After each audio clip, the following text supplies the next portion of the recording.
নমস্কার মিষ্টি বন্ধুরা, সবাই কেমন আছো? আশা করি সবাই ভালো আছো, আমিও ভালো আছি। দেখো, তোমাদের মিষ্টি মিষ্টি বন্ধুদের জন্য একটা মিষ্টি খাবারের পিঠে নিয়ে চলে এসেছি রেসিপি হিসাবে। তো তোমরা সবাই পুরো ভিডিওটা দেখতে থাকো, স্কিপ না করে। আর সবাইকে বলছি একটা করে লাইক দিয়ে ভিডিওটা দেখা শুরু করবে। আর যদি তাও না করো, পরে দিলেও হবে, কোনো ব্যাপার নেই, কারণ পরে দিলে তো মনে থাকবে না, সেই জন্য। তো আমি দেখিয়ে দিলাম ময়দা, সুজি, চিনি একসাথে। আগের দিনে জানো তো বন্ধুরা, এটা সঙ্গে সঙ্গে করলে আরও পিঠেটা সুন্দর হতো।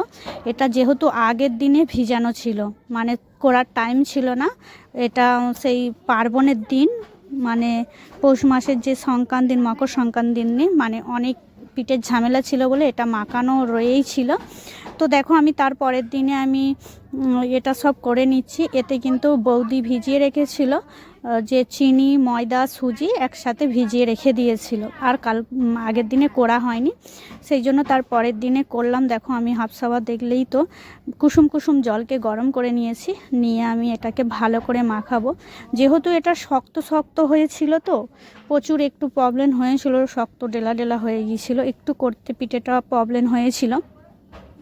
তো তবুও দেখো, পিঠেটা কিন্তু খুব একটা খারাপ হয়নি, তোমরা দেখলে বুঝতে পারবে। দেখছো, আমি মানে বেছে বেছে ওই একদম ঢিলা ঢিলা যে হয়ে গিয়েছিলো, সেগুলো আমি ঢিলাগুলো বেছে বাদ দিয়ে দিচ্ছি, জানো বন্ধুরা। কারণ ওতে জানো তো, এই পিঠেটা আমরা ভাজা পিঠে বলি, তোমরা কে কী পিঠে বলো আমি জানি না, তো আমাদের এখানে ভাজা পিঠেই বলি। তো আমি চিনি দিয়ে করছি, কোনো গুড় ইউজ করিনি, চিনি দিয়ে পিঠেটা করছি। আর সুজি ময়দার, এতে গুঁড়ি দিয়েও করা যায়, গুঁড়িও দিতে পারো বন্ধুরা। তোমরা যদি গুঁড়ি থাকে, মানে চালের গুঁড়ো থাকে, তো দিতেই পারো। তবে সেই চালের গুঁড়ো কিন্তু মানে কন্ট্রোলে ভাঙানো চালের গুঁড়ো হলে হবে না, শিলে কিংবা মিক্সিতে গুঁড়োনো হতে হবে। আমি ওরকমভাবেই করি, কে কীরকমভাবে করে ঠিক আমি জানি না, তো আমি যেরকমভাবে করি সেটাই বললাম বন্ধুরা তোমাদেরকে। দেখো, আর এই পিঠেটা করতে গেলে ফাটাটা খুবই ইম্পর্টেন্ট, খুব ফাটতে হয়। মানে তোমরা কী বলো, আমরা এটা ফাটাই বলি। প্রচুর মানে হাত ঘুরিয়ে ঘুরে ফাটতে হয়, যত ফাটবে তবে পিঠেটা তত ফুলবে। আর এই পিঠেটা একটু খুঁট হলে কিন্তু সমস্যা হয়। তো দেখো, আমি তেল দিয়ে দিয়েছি, ওটা ভালো করে ফেটে আমি তেল দিয়ে দিয়েছি। দেখা যাক, পিঠেটা ফার্স্ট দিচ্ছি, কেমন পিঠেটা হয়, তো দেখতে থাকো তোমরা।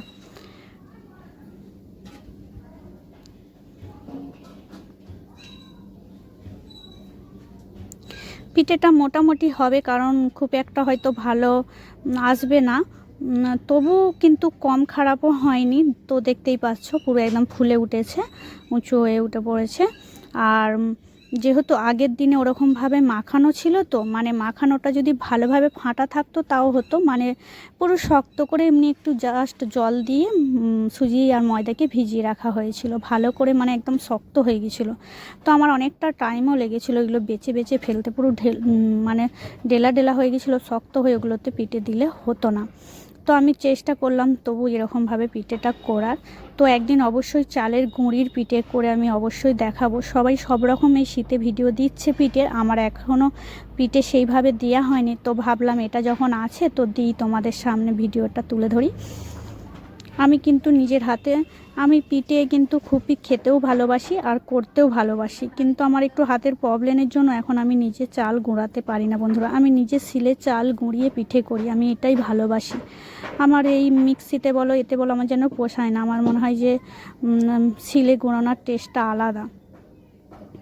তো দেখো, যখনই ফাটায় একটু হয়ে যাচ্ছে, আবার আমি কিন্তু ফেটে নিয়ে তবে কাপে তুলে দিচ্ছি। কিন্তু পিঠেটা দেখো, আগের দিনে যেহেতু ছিল, কিন্তু খুব একটা পিঠেটা খারাপ হয়নি, পিঠেটা ভালোই হয়েছে। তো দেখো, আমি থালায় পুরো সাজিয়ে নিয়েছি সার্ভ করার জন্য।